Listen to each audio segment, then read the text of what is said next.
Hello friends, welcome to Srinika Tamil kitchen. இன்னைக்கு நம்ம சேனலில் வீடே கமகமன் இருக்கிற அளவுக்கு ஒரு ரசம் ரெசிபி தான் பார்க்க போகிறோம். குழந்தைங்கள்லேருந்து பெரியவங்க வரைக்கும் எல்லாருக்குமே ரொம்ப ஆரோக்கியமான கொள்ளு ரசம் ரெசிபி தான் பார்க்க போகிறோம். இப்போ எப்படி செய்கிறதுன்னு பார்க்கலாம்.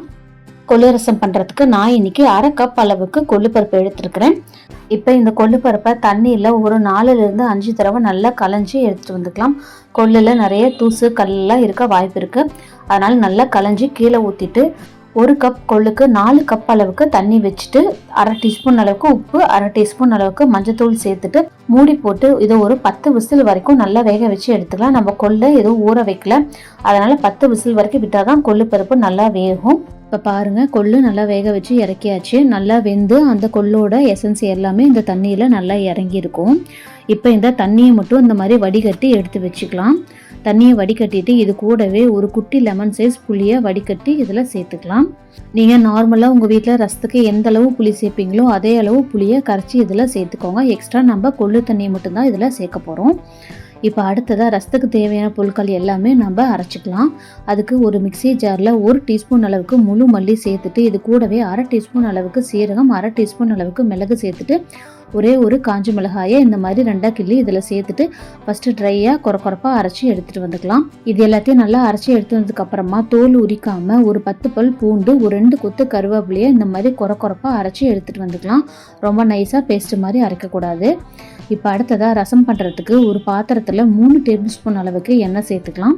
எண்ணெய் நல்லா சூடானதுக்கப்புறமா 1/2 டீஸ்பூன் அளவுக்கு கடுகு சேர்த்துட்டு கடுகு நல்லா பொரிஞ்சு வந்ததும் ஒரு 2 கொத்து கருவேப்பிலை கூடவே ஒரே ஒரு வரமிளகாயை 2 கிள்ளி தாளிப்புக்காக இது கூடவே சேர்த்துடலாம். இது எல்லாமே நல்லா பொரிஞ்சதுக்கு அப்புறமா ஒரு பெரிய சைஸ் தக்காளியை இந்த மாதிரி பொடியாக கட் பண்ணி இதில் சேர்த்துட்டு தக்காளி நல்லா மசிஞ்சு வெந்து வர வரைக்கும் இதை மிக்ஸ் பண்ணி விட்டுறலாம். தக்காளி சரியாக வதங்காமல் நம்ம தண்ணி சேர்த்துட்டோம் அப்படின்னா தக்காளியோட பச்சை வாசனை அடிக்கும். அதனால் தக்காளியை இந்த அளவுக்கு மசிஞ்சு வர வரைக்கும் நல்லா வதக்கி விட்டுறலாம். தக்காளி நல்லா மசிஞ்சு வந்ததும் இதில் நம்ம அரைச்சி எடுத்து வச்சிருக்கிற விழுதை இதில் சேர்த்துடலாம். சேர்த்துட்டு இதை ஒரு டைம் மட்டும் அந்த தக்காளியோட நல்லா பரட்டி விடுங்க. ரொம்ப நேரம் இதை கிளறி விடக்கூடாது, இதோட வாசனை எல்லாமே போயிடும். இந்த சீரக மிளகு தான் ரசத்துக்கு அந்த வாசனையை கொடுக்கும்.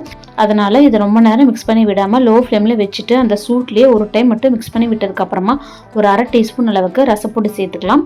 ரசப்பொடி எப்படி செய்கிறது நம்ம சேனலில் ஆல்ரெடி வீடியோ போட்டிருக்கோம். அதோட லிங்க் டிஸ்கிரிப்ஷன்லேயும் மேலே ஐக்கான்லேயும் தரேன், மறக்காமல் செக் பண்ணி பாருங்கள். அதையும் ஒரு டைம் பரட்டி விட்டுட்டு நம்ம எடுத்து வச்சிருக்கிற கொள்ளு புளிக்கரைசலை சேர்த்துடலாம்.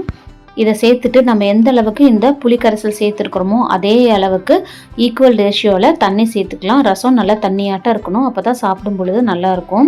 கொஞ்சம் கூட திக்காக இருக்கக்கூடாது. இப்போ பாருங்கள், நல்லா தண்ணியாட்டம் வந்திருக்கு. இப்போ இதை நல்லா ஒரு டைம் மிக்ஸ் பண்ணி விட்டுடலாம். உங்களுக்கு தேவை அப்படின்னா இன்னும் கொஞ்சம் கூட நீங்கள் தண்ணி சேர்த்துக்கலாம். இப்போ இதில் தேவையான அளவு உப்பு சேர்த்துக்கலாம். நம்ம ஆல்ரெடி கொள்ளு வேக வைக்கும் பொழுது உப்பு சேர்த்து தான் வேக வச்சுருக்கோம்.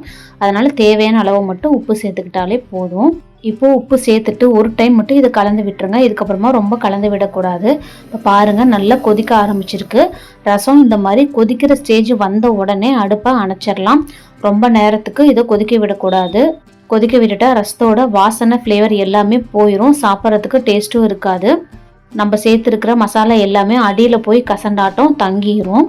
அதனால் ரசம் இந்த மாதிரி கொதிக்கிற ஸ்டேஜ் வந்த உடனே அடுப்பை அணைச்சிட்டு நல்ல ஒரு கை நிறைய கொத்தமல்லியை இந்த மாதிரி பொடியாக கட் பண்ணி ரசத்துக்கு சேர்த்துடலாம்.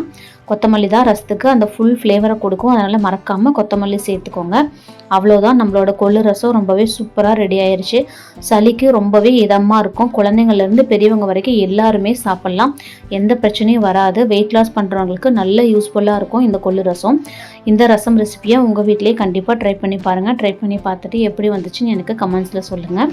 நம்ம சேனல் உங்களுக்கு பிடிச்சிருந்தால் லைக் பண்ணுங்கள், ஷேர் பண்ணுங்கள், மறக்காமல் சப்ஸ்கிரைப் பண்ணுங்கள். பாய்.